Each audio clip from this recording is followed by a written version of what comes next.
My Atal Hoon Hindi film review by allrounder star Balyam Venumadhav part 2 రెండవ భాగం. So Pankaj Tripathi హీరోగా నటించినటువంటి ఈ సినిమాలో మొదటి భాగంలోనే పేర్కొన్నట్టుగా దయాశంకర్ పాండే, ప్రమోద్ పాఠక్, ప్రసన్న కేట్కర్, తర్వాత పీయూష్ మిశ్రాలు యాక్ట్ చేయగా తండ్రి ఫ్రెండ్ లాగా ఉండేటువంటి కొత్త కాన్సెప్ట్ ఇందులో మనకు కనబడుతుంది. రవి జాదవ్ డైరెక్టర్ రైటరు అయినటువంటి ఈ సినిమాకి వినోద్ బుష్ని బన్సాలి, తర్వాత కమలేష్ బన్సాలి, తర్వాత సందీప్ వి సింగ్ నిర్మాతలు కాగా, రిషి విర్మాని రైటర్ కాగా, సలీం సులేమాన్ ఈ సినిమాకి వచ్చేసి మ్యూజిషియను. తర్వాత ఈ సినిమాకి ఇంకా మమిత్ రాజు, తర్వాత కైలాష్ ఖేర్ మ్యూజిషియను, పాయల్ దేవ్ మ్యూజిషియను, తర్వాత లిరిసిస్ట్ వచ్చి మనోజ్ మున్సారు, తర్వాత మాంటీ శర్మ బ్యాక్గ్రౌండ్ స్కోర్ చేసిన ఈ సినిమాలో మరి కవితలు కూడా వాజ్పేయి స్వీయ పఠనమైనటువంటి కవితలు చూపించారు. ఎండ్ షాట్లో మరి ఆ వాజ్పేయి నిజ జీవితంలో ఉన్నటువంటి యంగ్ నుంచి అప్పటిదాకా వచ్చినటువంటి ఫొటోస్ అన్ని చూపిస్తే ఎండ్ టైటిల్ సినిమా అయిపోయినా కూడా ప్రేక్షకులు అలాగే కూర్చొని సినిమా చూస్తున్నారంటే సినిమా ఎంత అద్భుతంగా ఉంటుందో అర్థం చేసుకోండి. సో పంకజ్ త్రిపాఠి నటన కూడా చాలా బాగుంది. సేమ్ వాజ్పేయిని చూసినట్టే మనకు తీసుకొచ్చినటువంటి ఫీలింగ్ అయిన హావభావాలు అలా పలికించే ప్రయత్నం చేశాడు. కథగా సింపుల్. ఫస్ట్ అతను పాకిస్తాన్ని బెదిరించేటువంటి సన్నివేశాన్ని చూపించి మళ్ళీ జీవితం అంతా అయిపోయిన తర్వాత మళ్ళీ పాకిస్తాన్ సన్నివేశానికి వచ్చి ఆ తర్వాత బస్సు మైత్రితో ఏ రకంగా చేశాడని చూపించి మధ్యలో ఇతను బాల్యంలో ఏ రకంగా పైకొచ్చాడు, ఎలా ఉపన్యాసాల్లో గటికుడు, ఆ తర్వాత ఆర్ఎస్ఎస్లో ఏ రకంగా చేరాడు, ఆ తర్వాత తండ్రి ఇతని దగ్గర వేరే దగ్గర చేరుతున్నప్పుడు స్వయం సేవకు నేను పూర్తి స్థాయిలో నేను పనిచేద్దాం అనుకుంటున్నాను అన్నప్పుడు, చదువుకోవడానికి వెళ్ళినప్పుడు, కాలేజీకి వెళ్ళినప్పుడు తండ్రి ఇతనితో పాటు క్లాస్మేట్గా ఉంటాడు. క్లాస్మేట్గా ఉండి ఆయన పాటలు పద్యాలు ఉంటాయి. మధ్యలో పాటలు కూడా ఈ సినిమాలో మరి బయోగ్రఫీ అయినా కూడా పాటలు చక్కగా పెట్టాడు. బాగా మిల్కా బాగ్లో మనకు దర్శకుడు ఫర్హాన్ అఖ్తర్ చూపించినటువంటి నటన, ధోని సినిమాలో వాళ్ళు చేసినటువంటి నటన, ఇలాంటి ఎంఎస్ ధోని సినిమా తర్వాత మనకి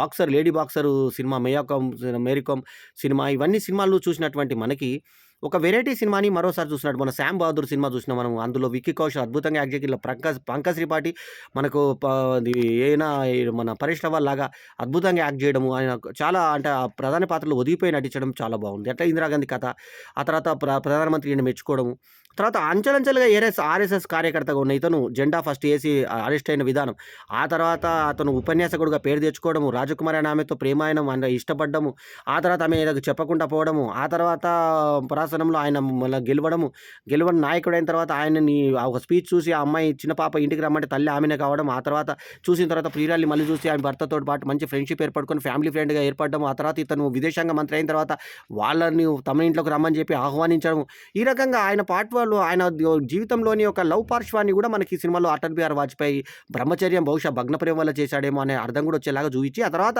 ఇందిరాగాంధీతో ఏ రకంగా జరిగింది ఆ ఫైటింగ్, తర్వాత ప్రధానమంత్రితో ఏ రకంగా మౌఖికమైన ఫైట్ చేసినా కూడా ఎప్పుడు కూడా ప్రతిపక్ష నాయకుని గౌరవించమని చెప్పేవాడు. ప్రధానమంత్రి ఫోటో ఇక్కడ ఎందుకు తీశారు అక్కడ పెట్టమని చెప్పేవాడు.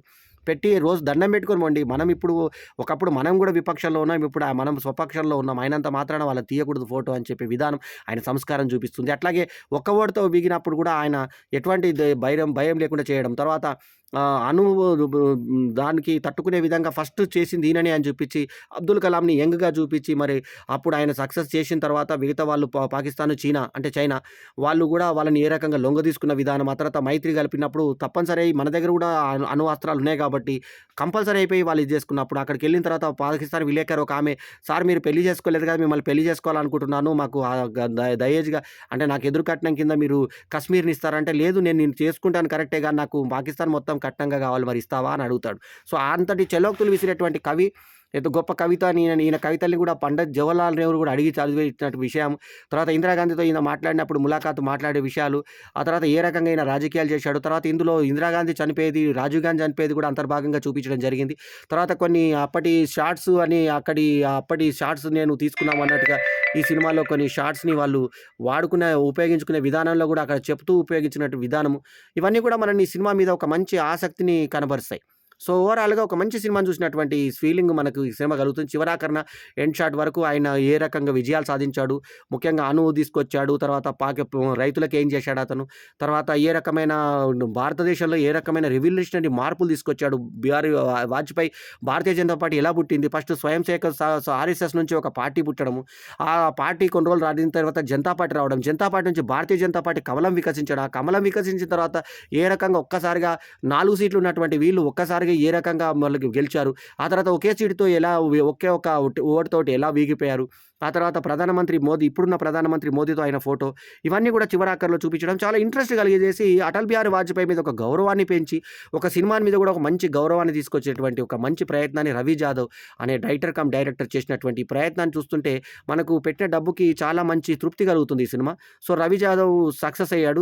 పంకజ్ త్రిపాఠి ముఖ్యంగా మ్యానరిజమ్స్ అవన్నీ కూడా ఆయనలాగానే పాటించి అద్భుతంగా నటించాడు. రాజకుమార్గా చేసిన ఆమె కూడా బాగుంది. సుష్మా స్వరాజు, ప్రమోద్ మహాజన్, తర్వాత మురళీ మనోహర్ జోషి, ఎల్కే అద్వానీ వీళ్ళందరినీ కూడా చూపించి వాళ్ళు ఎల్కే అద్వానీ ప్రపోజ్ చేసే సన్నివేశం చాలా బాగుంటుంది. సో ఎవరిని అనుకుంటారు అనుకుంటే అందరూ ప్రతి ఒక్క మనిషిని అడిగితే నీ పేరే చెప్పారంటే నన్ను అడగాలి కదనయ్యా నువ్వు అని చెప్పేసి వాజ్పేయి అనడం బాగుంటుంది. సో మొత్తానికి ప్రధానమంత్రిగా ఆయన ప్రధానమంత్రిగా అయినట్టుగా చూపించారు. కథలో చాలా మంచి విషయం ఉంది. విక్కీ కౌశల్ ఏ రకంగా అయితే ప్రాణప్రతిష్ఠ చేసి శ్యామ్ బహదూర్ని చూపించాడో వెంటనే వచ్చినటువంటి ఈ సినిమా మరి కరెక్ట్‌గా ఇప్పుడు రామజన్మభూమి వచ్చే ముందు రామజన్మభూమి గురించి కూడా ప్రస్తావన ఈ సినిమాలో ఉంది. 'మై అటల్ హూ' అనేటువంటి ఈ సినిమాలో అటల్ బిహారీ వాజ్పేయి అప్పుడు ఏ రకంగా వాళ్ళు గాయపడ్డ వాళ్ళని ఏ రకంగా చూసి ఓదార్చాడు.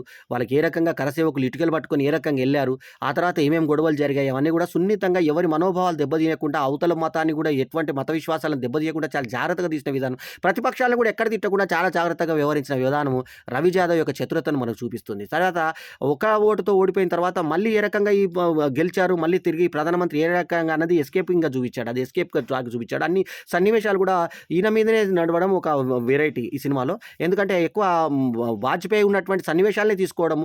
తర్వాత రాజకుమార్‌తో ఆమెకున్నటువంటి పరిచయం వల్లనే మరి బహుశా ఆయన పెళ్లి చేసుకోకుండా ఉండిపోయాడా అనేటువంటి అర్థం వచ్చేలాగా కవితగా ఆయన ఎంత గొప్ప భావుకుడో అంత గొప్పటి పరిపాలకుడుగా కూడా రాణించాడని, అజేత శత్రువుగా ఉండి అందరిని కూడా గౌరవించాడని, విపక్షాలతో పాటు అందరిని కూడా తగు విధంగా సత్కరించాడని చెప్పేసి అర్థం చేసుకొని, ఆ తర్వాత ధైర్యం కూడా చూపించి కార్గిల్ యుద్ధం కావచ్చు, లేకుంటే మనకు అణు పరీక్షలు కావచ్చు, ఇవన్నీ కూడా అబ్దుల్ కలాం లాంటి వాళ్ళతోటి సహకారంతో అన్ని దేశ రక్షణ చేసిన తర్వాత ఆయన ప్రెసిడెంట్‌గా కూడా ఎన్నికైనటువంటి అబ్దుల్ కలాంని కూడా ఇందులో పాత్రగా చూపించడం బాగుంది. సో ఓవరాల్‌గా ఈ సినిమాకి నేను ఇస్తున్నటువంటి రేటింగ్ 4/5. ఇది మొదటి భాగంలోనే చెప్పాను. మరి ఈ భాగ సౌకర్యార్థం కూడా 4/5 is my rating for this golden film 'my Atal who' అనే ఒక అద్భుతమైన బయోగ్రఫీ సినిమాని చూడకపోతే జీవితంలో ఒకటి మిస్ అయినట్టే. అంత అద్భుతంగా పంకజ్ త్రిపాఠి యాక్ట్ చేశాడు. రవి జాదవ్ తీశాడు. సో ఈ సినిమా కెమెరా బాగుంది. తర్వాత పాటలు కూడా నేపథ్యంలో కవితల ఆలాపన కూడా ఇందులో బాగుంది. ఆ తర్వాత సన్నివేశాలు అప్పుడు తగలబెట్టినటువంటి సన్నివేశాలు అవన్నీ కూడా మన కళ్ళ ముందు బ్రిటిష్ వాళ్ళ ఏ రకంగా ఇది చేసి మనల్ని హెరాస్ చేశారు. ఇక్కడ ఎక్కడైనా కనబడుతుందా మీ జెండా అని చెప్పినప్పుడు రాత్రిపోయి జెండా పెట్టి ఈయన జైలుకు పోతుంటే పట్టు గుంజుకుపోయిన అట్లాంటి అవమానాలు ఎదుర్కొన్న ఇతను ప్రధానమంత్రిగా ఎంత గౌరవం అందుకున్నాడు. ఆ తర్వాత విపక్షాలతో కూడా ఎంత గౌరవించబడ్డాడు. భారత ప్రధానిగా ఆయన ఎంత సామర్థ్యాన్ని చూపించాడు, ఎంత సమర్థతను చూపించి ఒక గొప్ప నాయకుడిగా ఏ రకంగా ఆయన ఆర్ఎస్ఎస్ నుంచి ఎదిగాడు. ఆయన యొక్క గురువులు చనిపోయిన తర్వాత ఇద్దరు గురువులను చనిపోవడం కూడా ఇందులో చూపించాడు మనకి. అట్లాగే 2 హత్యలు చూపించారు. ఏ హత్యలు అంటే ఇందిరాగాంధీ ఏ రకంగా చనిపోయింది. ఆ తర్వాత